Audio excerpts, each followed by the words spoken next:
Welcome to Romance Rex, where three book besties explore the world of romance novels and encourage you to expand your TBR. Join us as we dive into the hottest releases and hidden gems of the genre. This is part 2 of a deep dive into The Throne of Honor and Blood by J Bree. If you haven't listened to the first one, go ahead and go over and listen to that. If you've read the book and you are interested and you just wanted to hear our theories and thoughts and synopsis of the second half, then welcome. This episode is full of spoilers. We are breaking down each part of the book. We're talking about our reactions to what happened, to the character development, to everything going on in the world, and we are discussing our own personal theories on what happened. So if you're not familiar with the book and you plan on reading it in the future, I'd go ahead and save this one for later.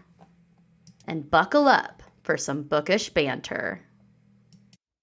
Okay, part 2. They just got to the castle, right? There's a lot of taunting and posturing while escorting the three of them into the castle. So they're escorting Rook, Soren, and Prince Gage. There is a "you will not touch him again" moment, which is amazing. Chef's kiss. In the throne room, once they finally get to the throne room, the regent is waiting in front of butchered Lower Fae. He accuses Soren of treason, of course, and Sari speaks up for her father and how disappointed she is. The emissary from the Sealy court is the Ancient, shows up and vouches for Rook in the most minimal way possible. But he does warn that hurting Rook will result in a war with the Northern Lands. The regent twists that to accuse Soren of treating her so poorly and arrests him. To keep her safe, blood witches enter the scene. While escorting Rook to her rooms, their leader reveals that he killed her coven. What a dumbass. The worst thing he could have done with his life. Yep. Soren and Gage wake up in the dungeon. They bond and become bros. Gage sees his mate, Malia, who is Sari's sister. There's a lot of taunting and gossip down in the dungeons. Rook sends a message to Baelor about Baelor, which is the lead, technically ex-blood witch. Right. Because he's been cast out of his coven, to someone in the Northern Lands. And then she just goes to dinner with Sari and her friends, where she meets Soren's beautiful ex, but she's a bitch, so who cares, and has to deal with petty shit at this dinner. She does learn that Sari is betrothed to the Sealy High Commander. Who is he? All caps. That night, Soren and Rook bond through their mind connection, and it's adorable. There's a whole chapter of them just talking mind to mind. Rook goes to tea. She learns the regent wants to become an undying ancient. Sari sneaks her away after the tea to give her Soren's mom's ring and a warning to get out and offer to help. Rook places a protection on her and to give to her sisters and tells her that she will be safe in the Sealy courts with this protection, and that she also has a way out and not to worry about her. Guards are waiting for Rook at her doors when they arrive, and then Soren and Gage are escorted out of the dungeon suddenly and out of the castle altogether, where Prince Gideon and the goblin army wait for them. Soren gives Rook the best hug ever upon reuniting with her. He also chokes out his cousin. In the same breath. Yeah. That night, they camp in the Brindlewood Forest on their way back to Rhaegar. They chat with the goblin princes around the fire about history and warnings about blood witches. Then Soren and Rook sneak off to the hot springs for some flirting, insecurities, admissions, and foreplay. They are interrupted by the forest alerting of a betrayer close by. And on their way out of the forest, they run into Circin, the Elm's Word Witch, and it's a beautiful reunion. And that is how the time they spent in the castle and how they got out. Yeah, right. And so I feel like we do need to spend some time in the castle. Yes, that's a big... Yep. Yes, because a lot happens. We learn a lot in the castle, right? So when Soren and Gage are sent to the dungeons and they're down there, they realize that they are not by themselves, right? So it seems like what the regent has done is used the Blood Witches to help him round up anyone who was against his reign. Anyone who spoke ill of him or spoke in favor of Soren was rounded up and tossed into dungeons. So when they get down there, or killed, right. So many dead bodies hanging everywhere and laying in the throne room. So right. And also even the way the Blood Witches were used was a trigger for Soren, because if you remember, when Soren sees them, it immediately reminds him of the way his household and his parents were killed. So we already know that Blood Witches were involved there. They have a very specific style of killing where they just decimate bodies. Like it's very specific. We also get first reference to this when they get to the capital, and Rook sees it as a patch on one soldier and asks Soren about it. So we see it there. We see it again when the Blood Witches come in, and the way the bodies are laid out are exactly how his parents were laid out, with that very symbol, taunting, which just proves that he was there and a part of it.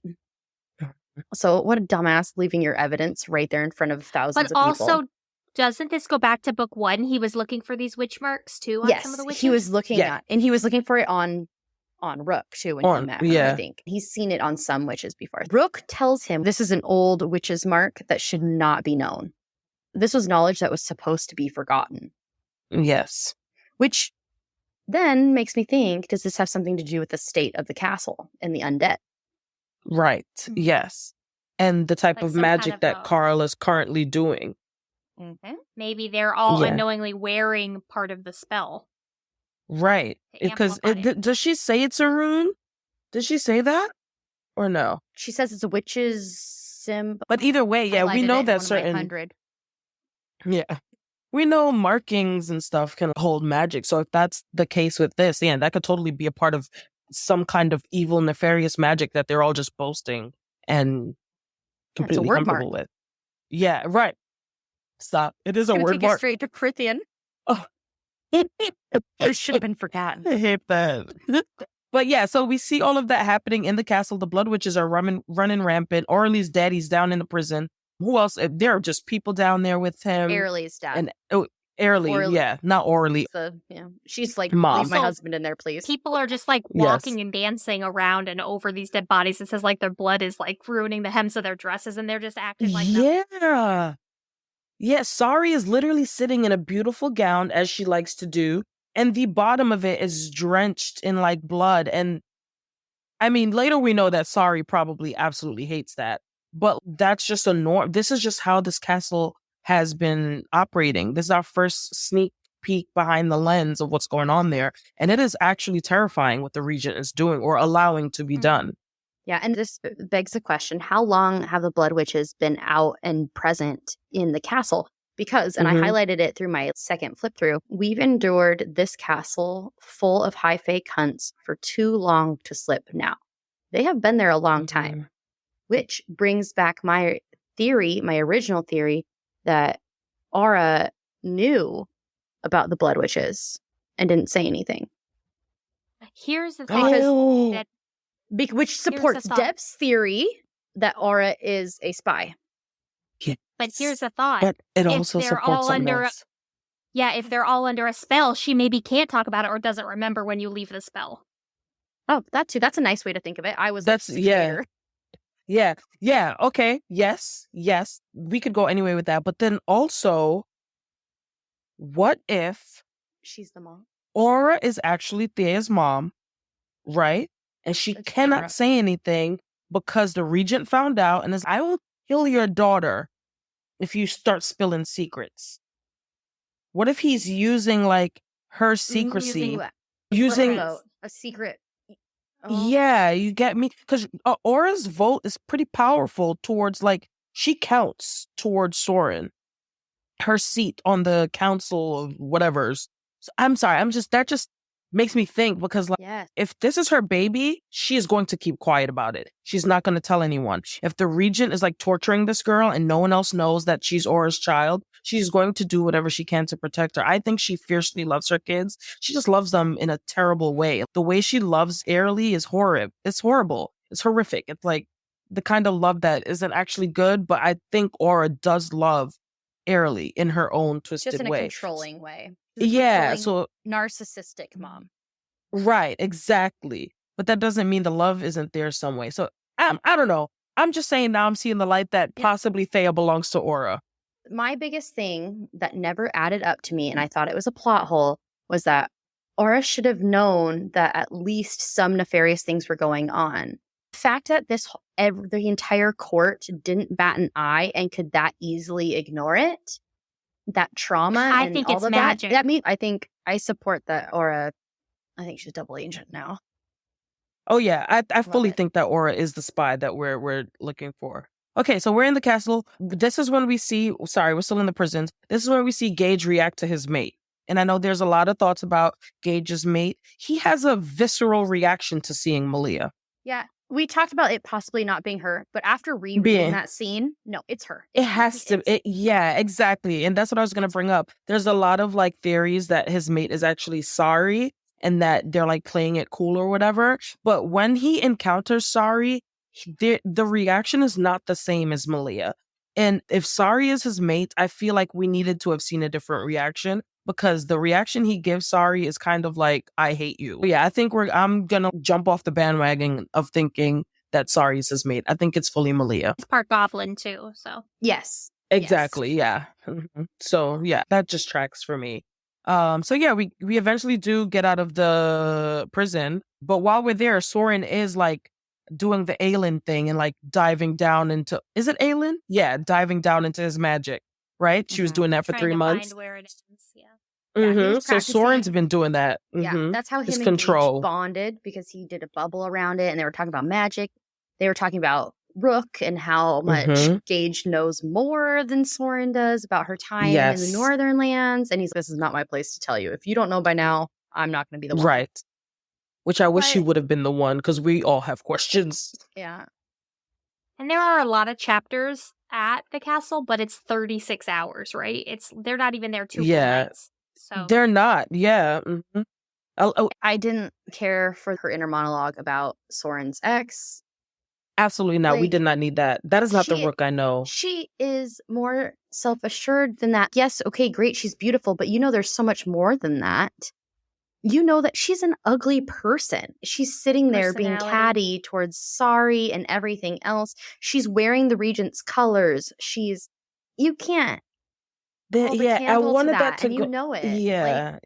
There's something. So I think what I would have liked better if J Bree was going to write that Rook is jealous, I think we needed to see maybe some jealousy of Airly, of Sari, just so we could see, okay, this is just a looks thing. Rook is self-conscious, but that's not the Rook we saw. She was never jealous of those 2 women.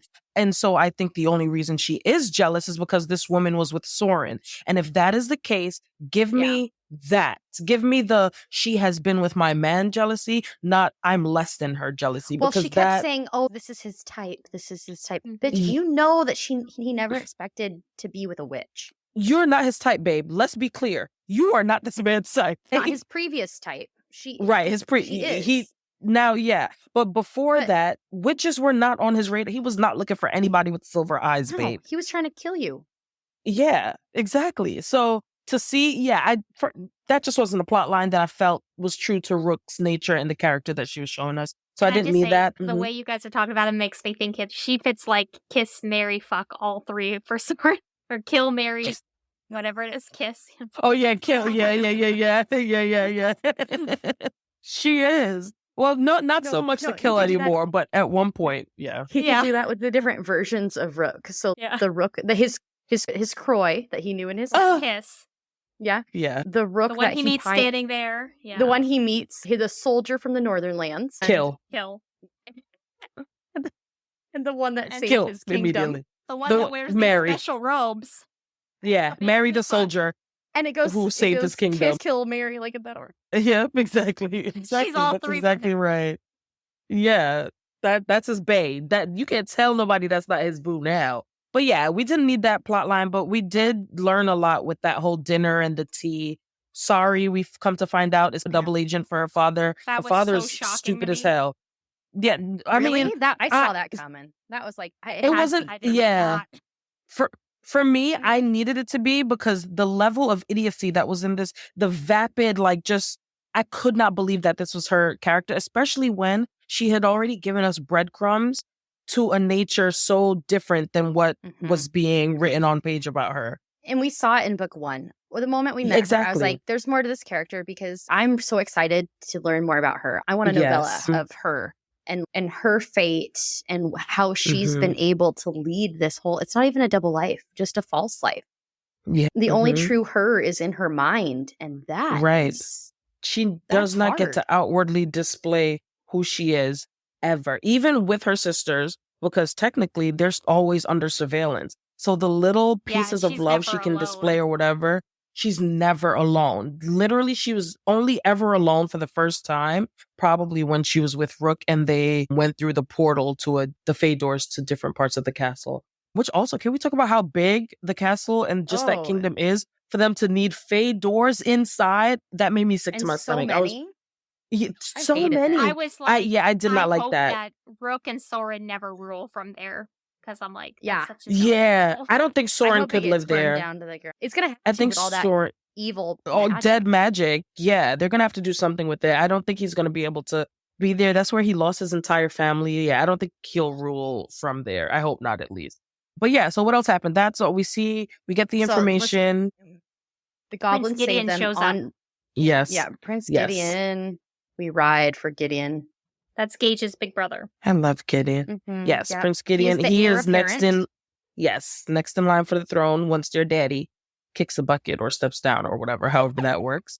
But Gideon is furious at his younger brother. So cute, the banter between them. Yeah, he doesn't speak in first person on purpose. Yeah, you're so dead when we get home. Mom, Maman, or Menma, or Maman, I think. And then all his sisters. So they have sisters who are warriors. Their mom's a healer, but don't get it twisted. She'll still kill you. Yeah, she'll still kill you. If you wronged her kids, she will leave you permanently scarred.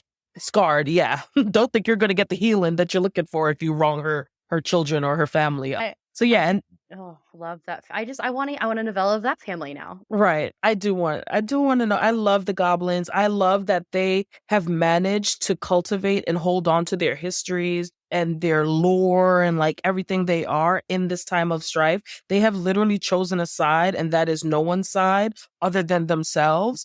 And they've stuck to it. Like, they did not offer aid to anyone. The only thing, though, sorry, Christina, the only thing is that I distinctly remember in book 1 talk about the Goblin King saying he would exile people who went to the north or something. Do y'all remember that? Yeah, but even the people that left spoke of him highly.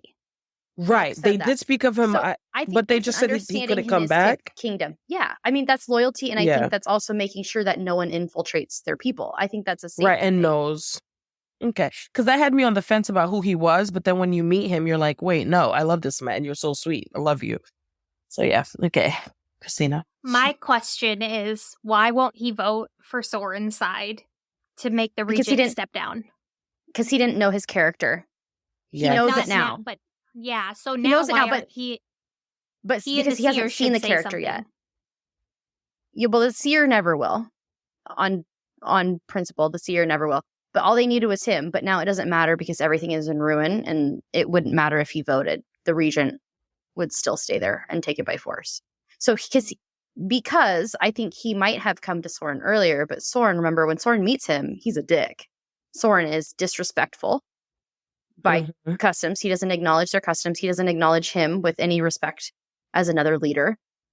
And he sees that Rook is not being treated how she should be treated. So he, while he was ready to give his back his vote behind the Ravensword mother and her partner, he's not so sure after that move.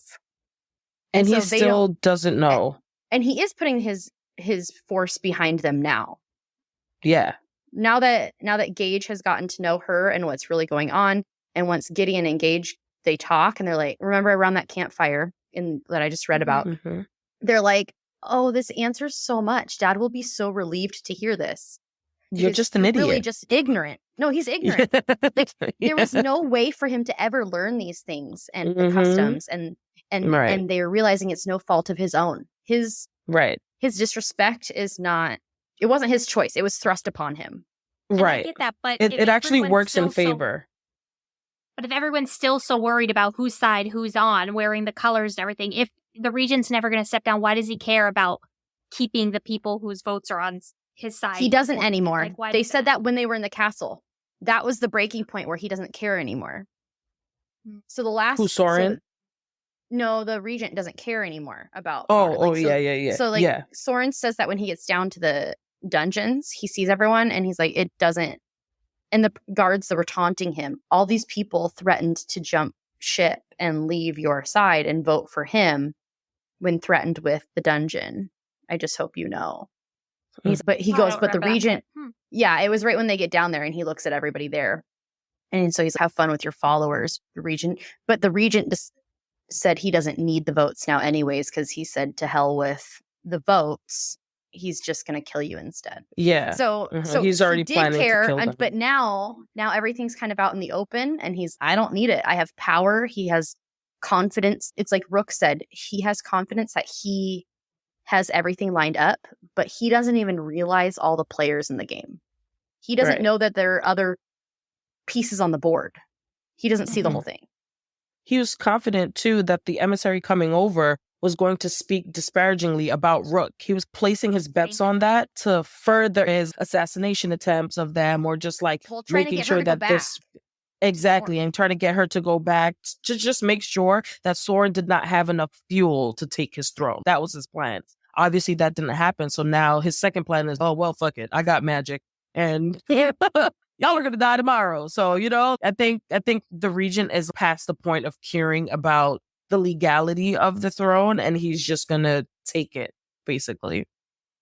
Well, and Sari says that they're going to wed in name only. And he even says that to Rook in front of everybody. And then plans to just kill Soren after, that way she can go and kill Carl afterwards for him. So he's basically just trying to use Rook as a pawn, but he's a freaking idiot. She's not a pawn. She's the queen on the board. He's a pawn. She can go anywhere she wants. Yeah. Chess reference. Great. Let's get out of the castle, though, and let's talk about the hot springs before we move on to the next part, because let's let Christina talk about the hot springs without us interrupting her, because we want to hear how sweet it is first. Oh, right. Well, it is sweet. I think it is. No, it is. You're absolutely right. It is sweet. Yeah, I mean, I was wanting more. I was left wanting more. I'm sure they both felt like they were left wanting more. I was just going to say that, yeah. We were all wanting. They took a bath. They bathed. They undressed in front of each other. Slowly. Teasing. There were some kisses. I just want to annoy Dev at this point. It was really sweet. They opened up. They were raw with each other. Ooh, not raw.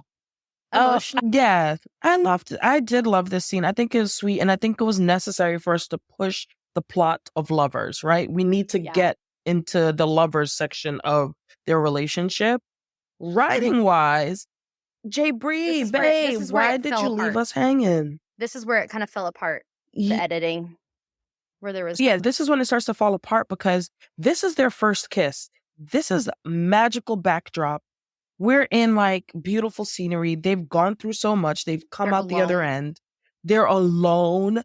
This is when we should get their lips meet, and I want you to describe everything. I need a kaleidoscope of feelings and emotions and things happening. And J Bree just kind of says their lips met, and then we're in the next scene. They're in the water. Rook is in the water. They're standing apart from each other. They're standing apart from each other. And there's a way that you write that, right? It's kind of like closed door or fade to black with the kiss. That's what she did. And then they're just picking up later on after that, and you're supposed to like fill that in. But we know this is supposed to be a spicy book. At least I hope so. I mean, there was a warning at the beginning saying it would be spicy, and their time in there does get a little bit spicy. But I think denying that like first meeting of their lips and like their acceptance that they were both very much so into each other and showing that physically, was just such a disservice. See, for me, that was annoying, but it wasn't the thing for me. For me, I don't even mind that they got interrupted and couldn't close the deal. To me, that's normal. We're in the middle of war. Yeah, same. Okay. And honestly, edge me. Great. Love that. Yeah. Angst. I love it. Yeah. But to me, it was how insecure she was all of a sudden and talking. She brings up his ex. While they're naked in the water. And I understand that some characters, this is a revealing moment and they're like laying out the insecurities. But to me, this doesn't feel like it should be Rook's. It doesn't belong this is to not Rook's Rook. character. No. It does not belong. It doesn't match with her. I don't. No, you're right. It didn't feel necessary to her storyline or to her characteristics. Not the woman that we've been getting to know over the last couple of books. This maybe should have been the Scepter Rook, still young, feeling it out. Totally plausible that you'd be feeling this way. Which time-wise, he cut her off at the beginning of the Scepter. He was with someone else at the beginning. Yep. Basically at the beginning. And yes. So, oh my gosh, I forgot about that. But yes, he sure did. But yeah, it's just not what we expected of Rook at this day and age. And yeah, that made me sad. But I am happy that they had at least some kind of a moment. Because like I said, we need to push on into lovers now. I think we're done with enemies at this moment. Let's get into the lovers. And I think we gradually get there throughout the book. We got it. Mm-hmm. Yeah. And it ends with her seeing Saracen. I just want to say I love Saracen. Bubbly from the moment we meet her and positive. Mm-hmm. She instantly loves Soren, which is amazing. Yeah. And we learn that she is Pemba's wife. It is Rook's sister-in-law. Yeah. So there was something I mentioned. Read that, huh? I cried. Yeah. I know that's going to be tough for me. But so bringing up Cersei, I'm glad we got to her because there are a couple of things. Cersei's coven has direct magic to the first Fae, which is very interesting. She helps. Her coven is the one who helps the first Fae put the magic in the Fae doors. Oh, that's right. Yes. She mentioned, and that's why she went and destroyed some of them so Carl couldn't use them anymore. She can transport great groups of people through the ley lines. Right. Her magic is very different to what Rook's is. But also within her magic, she's able to see other magic or see other things, which is how we uncover who Titan is. We'll get to that. That's the next. Yeah. Right.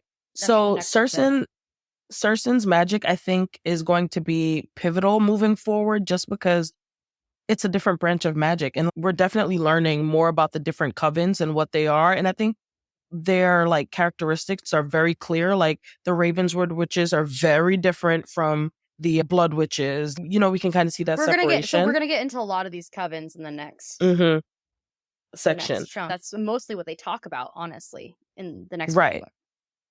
There's one section when they go into the Brindlewood Forest, Soren and Rook. And do you guys remember when she says the forest is happy to greet her, but she's not the witch they think she is? Yeah, that's Hanid. Hanid's forest. They recognize his her blood as their own and she says that at the end of the book. She says that when she talks at the dinner that we'll get to. She talks about that. But that's the forest recognized her as one of their own, but she felt really guilty about it. You can tell. Right. I think that is I don't know why, but for some reason, I think I'm paying attention to that part. I don't know what dots I'm trying to connect there, but the fact that her having someone else's blood, that she can have someone else's blood inside her, number one, I need more to talk about that. But her having someone else's blood in her and then walking into another forest and being rejoiced or welcomed.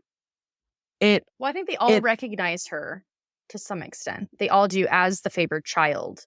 I was just thinking about that in correlation to how the forests were deceived, right? The forests were all deceived to some extent. So I'm just what if there was some kind of blood magic at play or something that Carl used or whatever to get these nefarious beings or people into the forest? Because the forests are very discerning. How were they tricked so badly when they can literally, when you cannot even gain, you cannot gain entry because they sense who you are. So the fact that these witches with bad hearts were able to walk into them and do all these things, I think that magic that is in Rook, I feel like that might explain some things later on, or how she's able to do that, walk into someone else's forest. So that's just something I highlighted to keep my eyes on. Yeah. keep our eye on that as we go forward. So they arrive back at Rhaegar with a new witch, over 1,000 goblin soldiers, and they find all the regent's prisoners that supported Sorin originally. And we find out that Saracen rescued them somehow and brought them all over, but that was never fully explained. So we're just going to jump past that. And I forgot about it, actually. This takes some time for everyone to get over and adjust to, cough, cough, Rowan. But when they are greeted, Aura does a complete 180 in her personality upon seeing Saracen. Mm-hmm. That's and the key factor. It is upon seeing Saracen and Rook together. And she's apparently nice now. Different person. Saracen gives Rook a bedazzled sword, which is described as hers. It fits her hand perfectly. It is her sword by that first description and definition.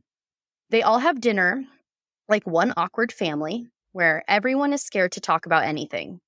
Rook returns to helping Thea.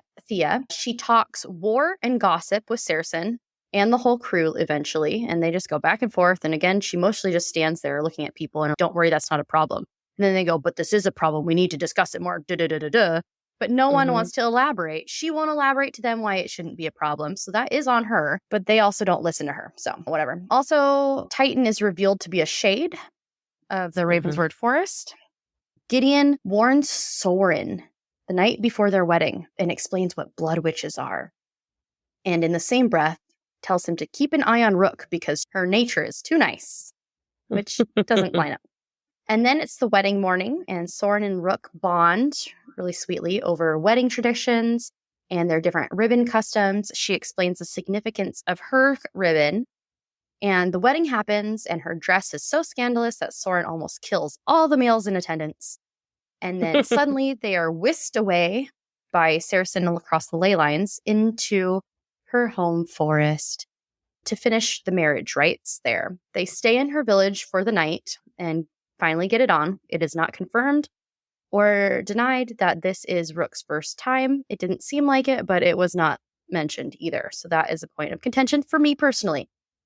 Saracen comes to find them early the next morning because of an issue at the castle already. They learn that some guards are injured and Gideon's wife and her soldiers are cornered in a forest and need their help. And I'm going to end there so we can just talk about basically the wedding and that dinner, that horrible dinner, before we get into the end of it. I have a theory now. Oh, yeah. Okay, so you talked about Aura's personality completely changing as soon as she saw Cersei. Or Saracen, sorry.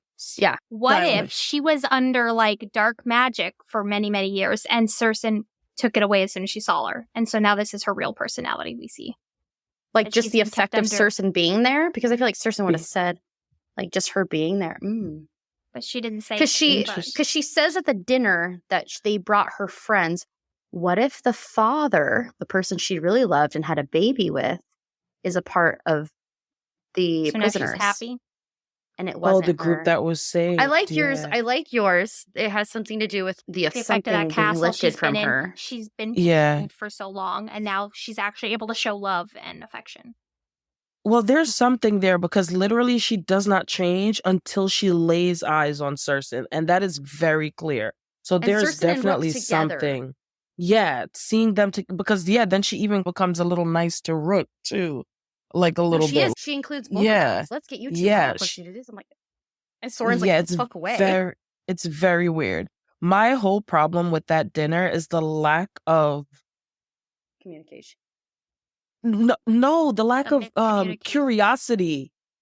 Curiosity. Yeah. No one was curious. They so sword. They were, but they wouldn't address it. They would not address it, but then no one wanted to voice opinions on anything. Rowan throws out was it Ron who throws out a statement about the High Commander or about the sword and stuff like that? And then we automatically assume it's the High Commander, which is also a point of, well, that's not contention, actually. That's just plotting that J Bree's doing. And it's doing a really good job of us trying to figure out who the High Commander actually is. There's a lot of mystery surrounding this person. Yeah. So I don't know what's going on there. Also in this, they talked about Pemba a bit at this dinner. And I did take some notes on this. It is said that Pemba is exalted. So only a few people have the title of exalted. Pemba was exalted, but also Prince Stonefire is also exalted.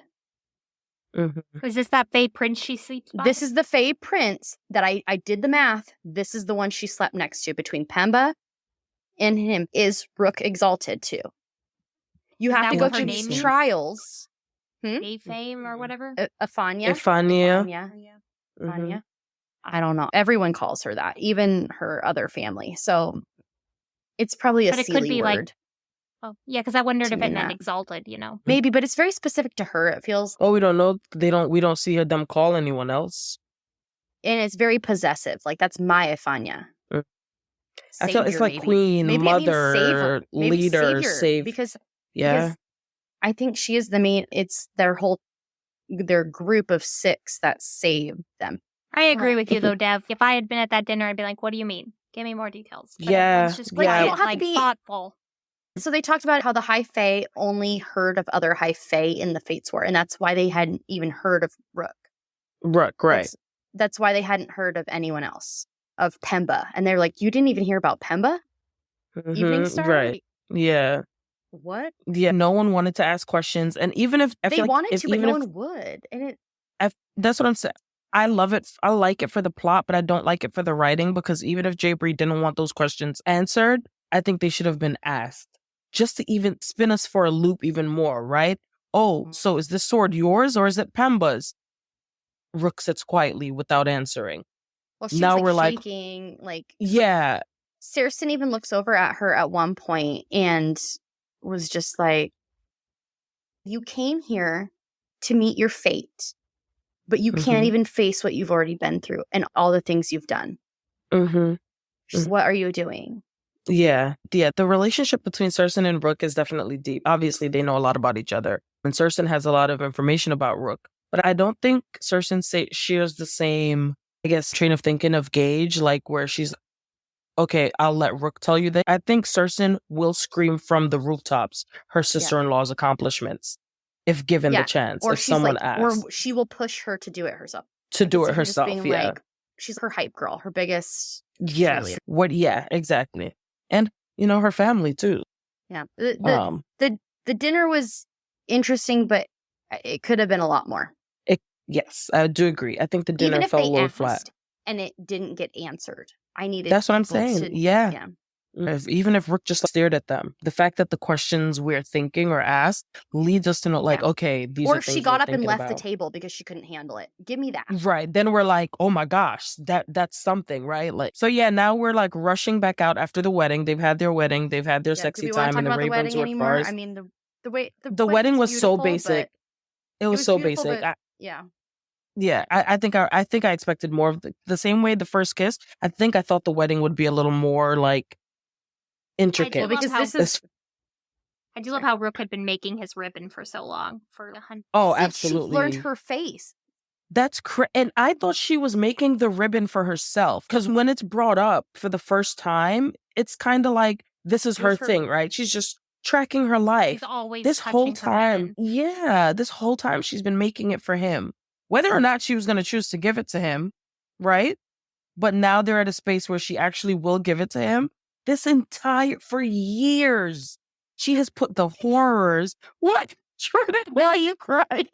Because it's beautiful. No, it really is. And it just shows you, it also shows you that I think Rook is always 10 steps ahead.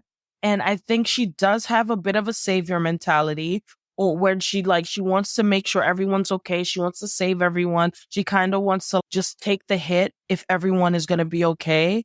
But we don't want that from her. We don't want her to be a martyr for this cause. And it kind of looks like that's what she's going to end up being. And I think that ties into, was it Gideon who told Soren? Yes, I was just going to say. I think that ties into what he was meaning. Don't let her he means sacrifice herself. Be a martyr. Yeah, exactly. Because she will. Without came out hesitation. Weird. Yeah. Right. So their wedding night gets interrupted. Now we're back in battle. We're back to save Rahosh. Is that how we're saying her name? So to help we're off to save Rahosh. Which is Gideon's wife. Rosh. Rosh. I say Rosh. So they must, because I imagine the goblin language being they're always it's rough, and I feel like Rosh. Guttural. Anyway, yeah, guttural, yeah. So to help Roche, they must enter the blood forest, they decide. So they set out right away. They come across marks of unknown magic cast by Carl himself. It causes the witches distress and almost breaks Rook's mind. And it felt like an Irene. So as they near, and it was also compared to the magic, the evil she felt at the capital. As they near the Blood Valley on their way to Banshee's Call, they run into a random ice storm. Then, obviously, it was called upon to drive them somewhere. They cross through a magic shield, which forces them into a blood forest. Soren feels the magic and goes into a rage killing when they come across the Regent's men. They have these battalions behind them, and they're all just watching Soren Hulk out, basically. Yeah. And then the forest, because the forest is calling to him. This is where they find Rosh. She comes out and is like, whoa, look at this asshole. We find out that she left the people they went to save, they left behind with some of her men, and she lost 2/3 of her people. Let's just do that little bit. We've kind of talked about the magic that Carl put there. But the ice storm I thought was weird. Yes, and it's not explained well. Yep. And I still, even after rereading, yeah, but it was random. It says on there it's forced wasn't magic. Natural. Yeah, it says magic. In there that it wasn't. And so it was forcing them into a place. But I can't figure out who it was. I have to know Hanid's power because I think the shield they walked into was Hanid's. Yeah, she said she sent her magic ahead and only felt one person. And she wasn't concerned. The Brindlewords. A Brindlewords magic. And that's magic, yeah. Hanid, right. The storm just... But the storm was... random to me, didn't feel necessary other than them just not being able to see for a while. And or maybe that's what he called up to allow them to not see the barrier or like to get them into the barrier. I don't know. It's really interesting. Or maybe he did it to separate them from what lay ahead. Maybe he didn't want them to keep going. There's just no explanation for why we needed that entire snowstorm in the middle of this scene. Yeah. So it's not very clear. But Gideon is reunited with his wife. Gage is reunited with his sister-in-law. And she doesn't care for Rook or doesn't really care about Rook and is not impressed. And Rook takes that personally. I would too. The way she's acting is just scared. Because she doesn't know who she is at first. No, she does. She knows right away. She calls her the Ravensword mother immediately. Does she? Yes, immediately. Interesting. I thought it was more like awestruck. No, she was not. Because Rook even is like, why is she afraid? It does not come across as awestruck. I don't know. It was weird. I didn't feel that. I gotta reread that because I didn't feel like she was like. You should reread the end because it did feel weird. Dev's favorite part. But also, I know. This is mine. The end is my favorite. There are some disjointed parts, but overall, it's not. I love it. So they go to find the people that she left behind. On the way to the people they came to save, Sursson gives everyone a history lesson, basically about blood witches and the favored children. Like a little cozy bedtime story. Because she knows what's coming, so she's trying to soften the blow, I think. And I just love Sursson so much. They find the blood witches. When they go, they come across the blood witches in front of a shit ton of the Regent's men. And Rook calmly just walks up to them. She talks to them like this is a part of her fate to take out these blood witches. The wording she uses sounds like this is another part of her fate we didn't know about. Rook makes the call for the blood witches, and so all of a sudden the blood witches start popping up. So Soren watches every single reborn witch, that's the last name of the blood witches, the reborn. Of the specific line, and answer Rook's call. We learned Rook's dad was born of the line of the womb, and she has them all here for his assay.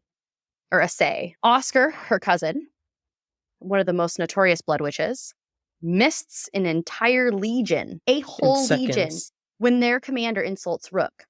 Soren has cast a shield around the Regent's soldiers to hold them back from this display so that the traitors can be dealt with for their crimes.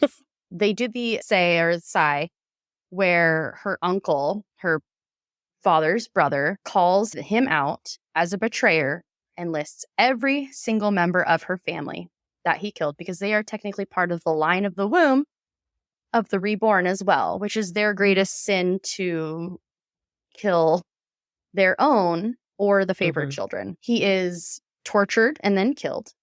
Baylor. This is Baylor, right? Baylor, yes, as penance.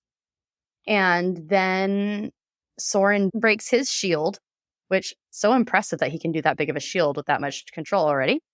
And Rook starts the prayer, which after the prayer releases all of the blood witches to go spill blood in honor of her family.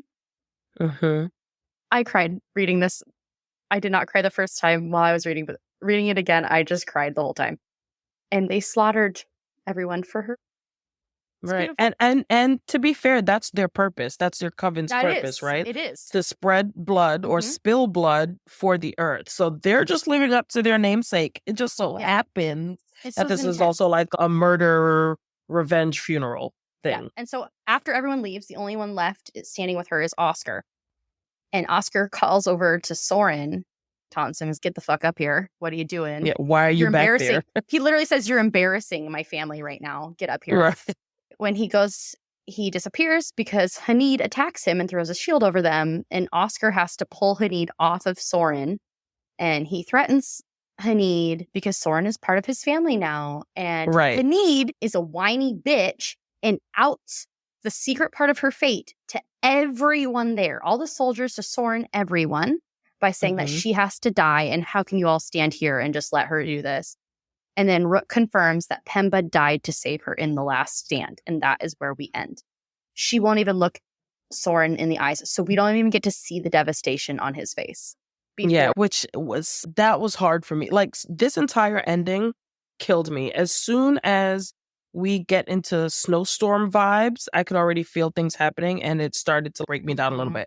But that ending that we don't get to see Soren's reaction, I feel like we needed to see that because we're only left with our own feelings. And I wanted to feel Soren's feelings because he is obviously directly affected by that. But yeah, that was very informative. We obviously learned that Rook has been keeping secrets, a really big secret. We learned that this could be the reason that her nightmares are like taken over, or why she dreams of the Urine so much is because she's dreaming about them, but also maybe she's having nightmares about the fact that this is the moment she loses her brother because he goes to save her. So there's like just there's a lot of confusion as well. I'm part of that confusion because I just don't know whether Pemba is actually dead or he's alive. There's he's totally dead. Tense things that are written, and it is amazing writing for J Bree to kill Pemba off, because we meet Pemba in book 1 and you love him. You love the way he goes to bat for his sisters. Even in the first book, you love Pemba. He is nowhere on page, but you love him for like the reverence, for how much Rook loves him, how she speaks of him and all that. And then to have us like never actually meet him is gut-wrenching. But I do think that with killing Pemba here, it does leave us with room to get to know him in a novella of the Northern Lands, which is something that I would absolutely love. So we can see that entire war from Rook's perspective and maybe even Pemba's. Hanid, that was not the greatest debut for me with him. I'm not a Hanid stan after that. Like, I didn't like that. I don't know. I don't think I hate him. I think he was heavily influenced by his emotions. I think the reverence that everyone around Rook talks about her, the whole Efanya thing, I think Hanid must feel that to a max, especially her blood is like his blood, is all in her body. I don't know if there's like some kind of a connection there. It just seems like this reaction was over the top, and maybe that there's an explanation for it. At least I hope so. Other than it just being, well, I don't want you dead, you know? So I'm looking forward to seeing that. Hopefully. I felt it was a very SJM-ish last 100 pages where there's this long-ass book of plot and then bam, you're going to have something crazy happen the last few pages and there's going to be some stupid, you don't need this cliffhanger. Well, no, I think we absolutely needed it. So we talk a lot about the High Commander and we talk about Pemba. And when they talk about the sword, Rowan made this connection and assumption that Pemba was the High Commander. I have proof that he was not. Quote from the very end. This is Rook talking. Pemba saved my life at the cost of his own after following me out to face the Urine. He followed her. So either he wasn't, I'm saying either she was the commander, she was the high commander at that point, and he followed her, or he was not originally part of that battalion or whatever it was, the 1021, and he only and just went to save. And he stayed in it when he didn't need to for her, just to stick with her. But either way, he was not leading that. Yeah, I never thought he was the commander. But this makes me think that she was the high commander, and she is not anymore, obviously. Someone else is the high commander, and that is who Sari is betrothed to. And maybe when she stepped down and just became healer after the war and was dealing with all that trauma, I would not be surprised if it's Prince Stonefire who got promoted, because he was a part of the last stand. He was a part of that group of 6 that came, or that 5 then that ended out because Pemba's dead. So there's 5 of them, including Hanid, Saracen, Stone, Rook, the dragon. And then there's, but I think that's, isn't it, Prince Stonefire? I think that's the Dragon Rider. I didn't think The Dragon Rider is there. She's talked about Dragon Riders before, just how she fought, like she was close with one. That's my theory. And then that Stonefire got promoted because he was a part of that, and so he got given high commander, and that's who Sari is going over to see. Whether he is actually her fate or not, which I don't think he is. I think because we know Sari's lying. Yes, that's my theory of what happened. And they've heard these stories of the high commander, and it's really, they heard the stories of her. But because it's high fae, they never talk about who it was. Yeah, I think that's super plausible, especially because Phaedra at the castle literally says that if you harm her, you will be getting an enemy of the Northern. And I get it. Like, she birthed his sons, so of course the Soul King might feel indebted to her. But I think anyone in that final group. But the way that it always is talked about, I think she discovered the unmaking. I think she wasn't the only one that do it, because they said that everyone under the high commander in that last stand could be a part of the unmaking. But I think that she is the one who discovered it, and she was the master of that, and that's how she became high commander of that last stand. That's just my theory.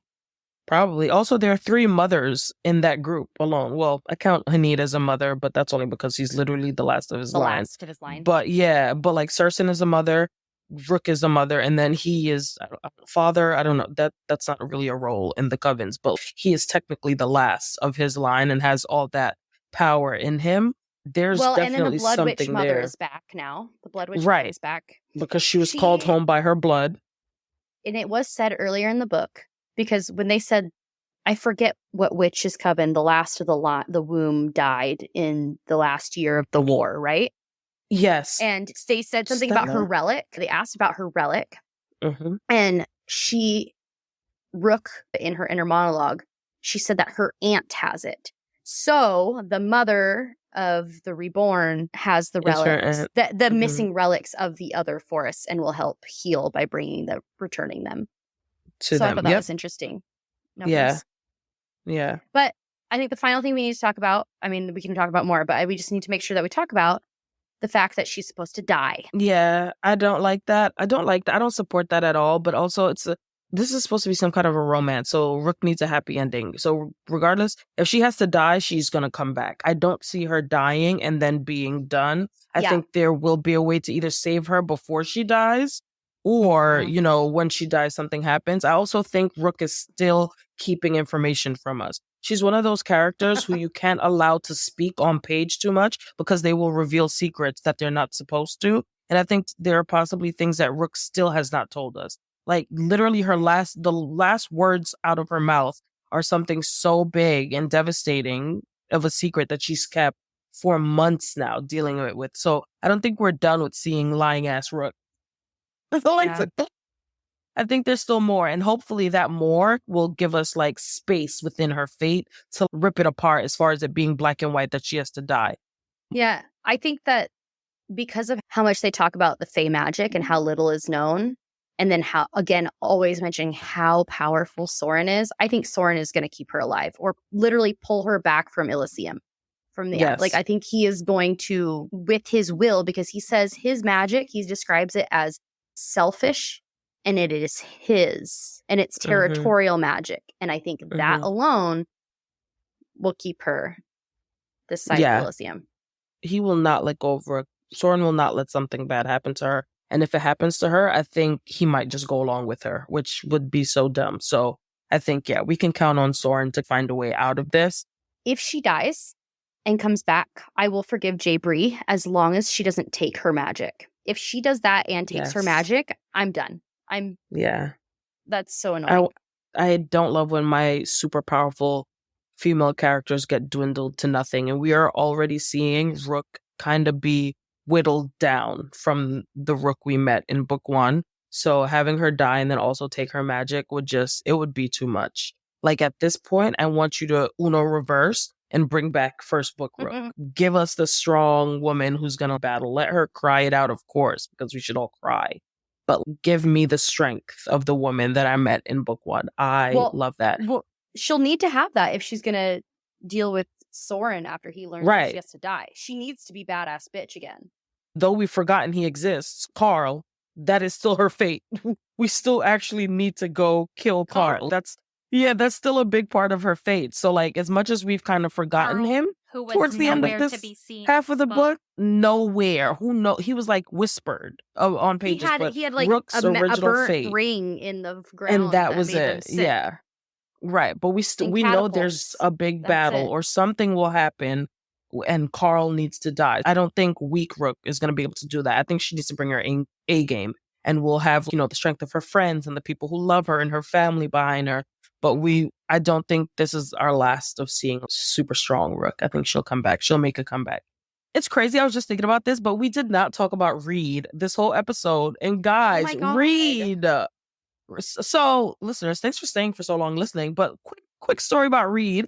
If you read this, what was going on? That was a plot line that I did not love. I loved how jealous Soren and Rook's just blind refusal to yes. That's what I did not about love. It the whole book, and never said anything to it except for towards the end, like when she was like, "Well, I'll have whatever friends I like," and then he's like, "Well, you can have any female friends." But that entire plot line was so dumb because Rook, every single time she was in Reed's presence, brought up the fact that he was not looking at her, he was not talking to her, and yet she kept her mouth shut. Rook was very quiet this book, and I feel like there were times when it worked, but this was not a time. Like we should not have gotten even 25% through the book, from when Reed's tune switches to Rook not calling him out on that. So that was like rough, but I really love Reed. I love his character arc and the way he treats Rook. And just his she did call him out. She called him out once, but he wouldn't tell her what he's really cares about you. And it's before they like admitted feelings or anything. And she's, he doesn't give a shit about me. And then she never put that together the rest. She never addressed it with Soren. Yeah, that's. I don't know. Despite all the issues, I love this book. I loved it even more after my second reading. It's a 4 just because of the unfortunate editing and disjointedness, random third person sometimes, but. It wasn't enough for me to dislike the book. I still loved it. I still can't wait for the next one. Me too. I just love these characters and this world. Do. I'm going to be really sad when we have to leave this world because I love it so much. I love these characters. I want to see spin-offs of all my faves. Yeah. I don't think that's in the cards, but I really do love. J Bree's super talented. She has a brain like no other to come up with the plot and schemes and just the connectivity between the characters and the stories and the past and the present. So I'm really excited. And yeah, it's a solid 4 for me. Literally only taking off 1 star for the editing. And like you said, the disjointed, the continuity issues. Yeah, the holes. But otherwise, loved it. Loved it so much. Yep. And that's it for our season 1 too. That's it. That's it, guys. This is the last episode. Thanks for sticking with us. Not just through the season, but this long-ass episode. We love this series, and we hope you do too. Yeah. But we'll be back throughout the summer with random stuff. Definitely check our socials to stay abreast of the situation. Yeah. At Romance Rex Pod on TikTok and Instagram. We're going to have some things coming up, so make sure you're following our pages. You don't want to miss what's going to happen. Okay. Bye. I know, that's so sad. See you later. Yeah. Tune in for season 2. Oh, fates.